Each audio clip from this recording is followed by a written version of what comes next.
welcome to KnowledgeGram. We are here with another lecture. We are starting with UPSC 2023 prelims and as well as main series.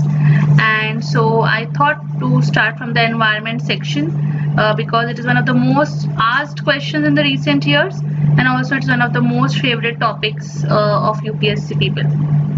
So before moving ahead, subscribe to KnowledgeGram, follow KnowledgeGram for more updates like this. I am Mehak Swami and I am bringing you current affairs of May 2022.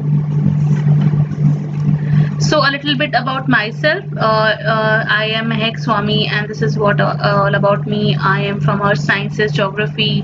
I also have degrees from Environmental Law, from prestigious institutions of India, and I'm also into clinical psychology. I am the recipient of the prestigious D.S. Kothari Earth Sciences Award. So let's start with the first topic. You know what? It actually caught my attention. It was quite interesting to talk about World's Forest Report, because forest is what they hold the planet together. That is the most crucial aspect of environmental studies: forest and climate, forest and weather, forest and oceans, forest and interlinkages, with other urban and rural landscapes. So 2022 State of World Forest Report ये क्या बता रही है? ये हमें देखना होता है कि कौन पब्लिश कर रहा है रिपोर्ट किस बारे में होती है, ठीक है.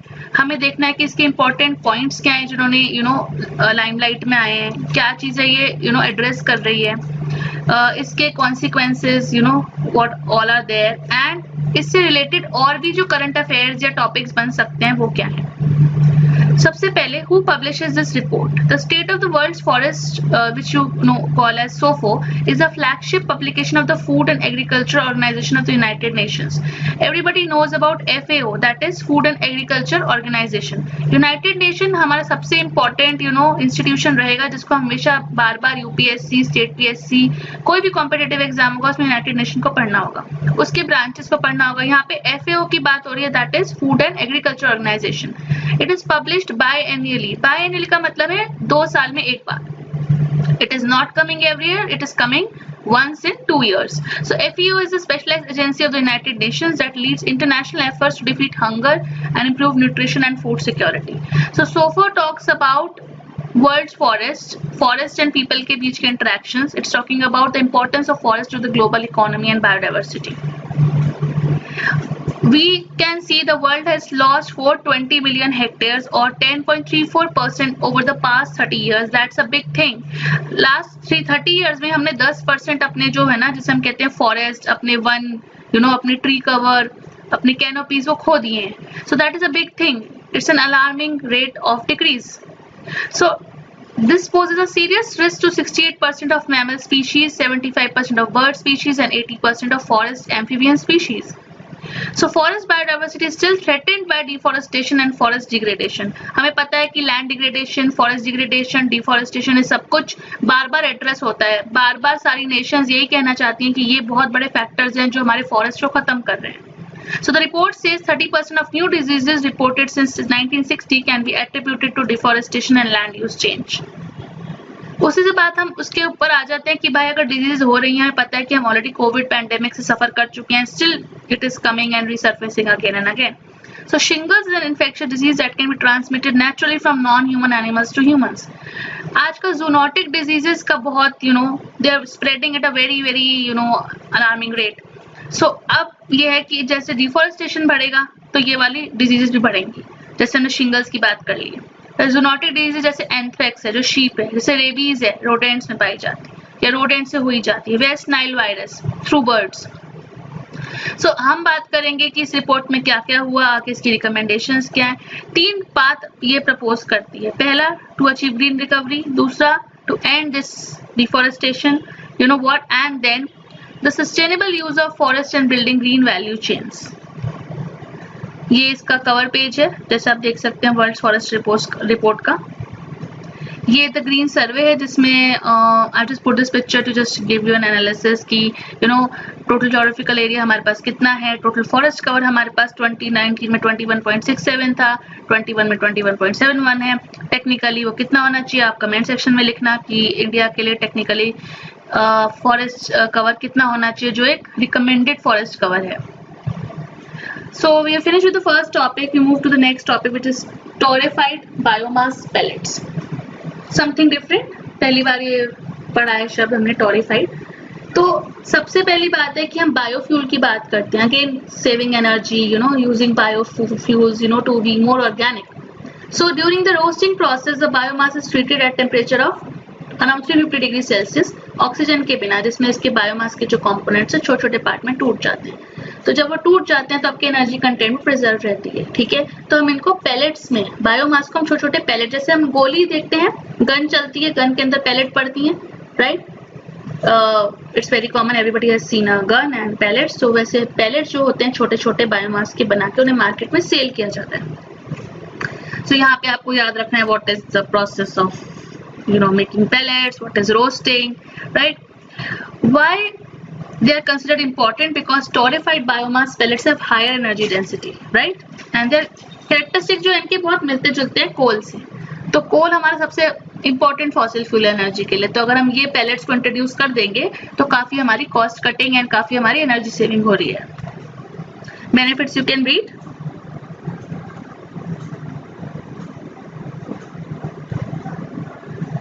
This is a diagrammatic view of the process. Would say sawdust बनती है. सबको पता है कि यहाँ पे आसपास कंस्ट्रक्शन होता है, आप देखते हैं कि वो आरी से कर रहे हैं, सॉडस्ट सारे में उधर उड़ती रहती है, it's like very irritating also sometimes. फिर टॉरेफैक्शन होता है, पैलेट्स बनता है, फिर पायरोलिसिस होता है, फिर गैसिफिकेशन हो जाता है.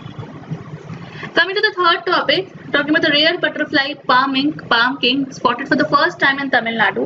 ये बहुत फेवरेट क्वेश्चन रहता है स्टेट एंड यूपीएससी का कि कौन सी बटरफ्लाई, कौन सा न्यू एम्फीबियन फ्रॉग कहाँ मिला, कौन से सेंचुरी में मिला, कौन से स्टेट में मिला, वो उसने उसके ऊपर कुछ उसको कुछ डिक्लेयर किया गया है, वो कौन सी एंडेंजर्ड है या वो क्रिटिकली एंडेंजर्ड है, एक्सटिंक्ट होने वाला है. सो जो बटरफ्लाई है हमारी, ये केरला में मिली है, सिर्फ और सिर्फ वहीं मिली है. ठीक है, इसको सबसे पहले साउथ इंडिया में एक ब्रिटिश साइंटिस्ट ने 91 में आइडेंटिफाई किया था. और अब ये बाकी जगह भी कहाँ कहाँ मिलती है, इंडिया में, चाइना में, म्यांमार में, right. It is like that. So basically हमें ये देखना है कि इसका कलर क्या है. ये अपने वो कैमोफ्लेजिंग करती है क्योंकि खुद भी वुड के कलर की होती है, वुड पे बैठ जाती है. इसकी सब फैमिली कौन सी है, नाइम्फेलिडाe, right. You can learn the spelling from here, you can pause it and learn it and read it, then again go on. Coming to very very important topic, green hydrogen, जो last year से चल रहा है कि green hydrogen, blue hydrogen, grey hydrogen, pink hydrogen, there are lots of hydrogen. सबसे important उसमें ग्रीन हाइड्रोजन है बिकॉज इसमें क्या है कि हमारे वर्ल्ड इकोनॉमिक फोरम में दावोस में डिस्कस हुआ था. Oil and natural gas minister जो हरदीप सिंह पुरी ने बोला था कि इंडिया जो है ग्रीन हाइड्रोजन की लीडर बनने वाली है, बन जाएगी. कैसे? By capitalising on the current energy crisis all around the world. So green depends on how electricity is generated to capture hydrogen. मतलब कि जो कोई भी ग्रीन हाउस गैस जलाने में भी नहीं प्रोड्यूस करती, वो ग्रीन हाइड्रोजन है. जब कुछ वो पोल्यूशन ही नहीं क्रिएट कर रहा है, so it's a green fuel. That's why the name is green hydrogen. You can pause, you can read, and you can again comment that what is the difference between grey, blue, and pink. Coming to another topic, 60% e-waste recycling likely by 2023 because we have a lot of issues regarding e-waste, electronic waste. कहाँ जाता है, कैसे जाता है, किसी को नहीं पता है. So goal ये है increasing this, ये जो हमारा ई-वेस्ट का मैनेजमेंट रूल्स हैं, इनको और सुधारना है, इनकी और इम्प्रूवमेंट करनी है. तो we have to increase this recycling to 70%, right, and gradually by 80% by 2025. So you need to know which department is talking about this, what is the draft regulation, what is the percentage, which is the year. So you can talk about extended producer responsibility, जो बहुत ही important है. ठीक है, EPR आजकल बहुत ज्यादा है. और आपको पता है कि जो मेन ऑर्गेनाइजेशन है जो EPR सर्टिफिकेट्स करेगी कि कोई कंपनी है वो EPR रूल जो इलेक्ट्रॉनिक्स बना रही है, वो क्या वो वेस्ट के रूल्स पे खरी उतर रही है नहीं उतर रही, वो CPC भी देखेगा. And last but not the least, talking about the bird count of India, Uttarakhand जो है उसने रिपोर्ट किया highest number of bird species at 293, which while the highest number of checklist क्या होती है, कितनी birds हमने देख ली या सुनी सुनाई, वो 192 है, वो जम्मू कश्मीर से आया था. तो बर्ड काउंट इंडिया जो है एक इनफॉर्मल पार्टनरशिप है. जो भी लोग बर्ड को देखना चाहते हैं, उनके बारे में बोलना चाहते हैं, उनको डॉक्यूमेंट करना चाहते हैं, मॉनिटर करना चाहते हैं. You can talk about the eBird portal, where you have a global platform for such people. So in India, the event was confined to Ladakh, Jammu Kashmir, Himachal Pradesh, Uttarakhand, Sikkim and so on. ये मैंने एक trend डाला, एक आपका वो डाला है, something map पे डाला है. ये आपकी एक बर्ड काउंट इंडिया और eBird इंडिया पोर्टल से आई हैव एक्सट्रैक्टेड दिस. ये फ्रीक्वेंसी है इंडिया की, जो बर्ड्स हैं वो कैसे मूव करती है, जैसे कि नीचे जो आपको दिख रहा है, this this curve going up, that is in May June around, that is going down again in August September. ठीक है, फिर से थोड़ा नवंबर पीक होता है. सीजन के वाइज बर्ड्स माइग्रेट करती हैं, इंडिया में मूव करती हैं. तो आप ये भी देख सकते हो कि कैसे जब हमारी ज्यादातर बर्ड साउथ में रहती हैं, जो हमारे विंटर के एरियाज होते हैं, फिर वो नॉर्थ की तरफ जाती हैं जब हमारे थोड़े समर सीजन आने लगता है, राइट.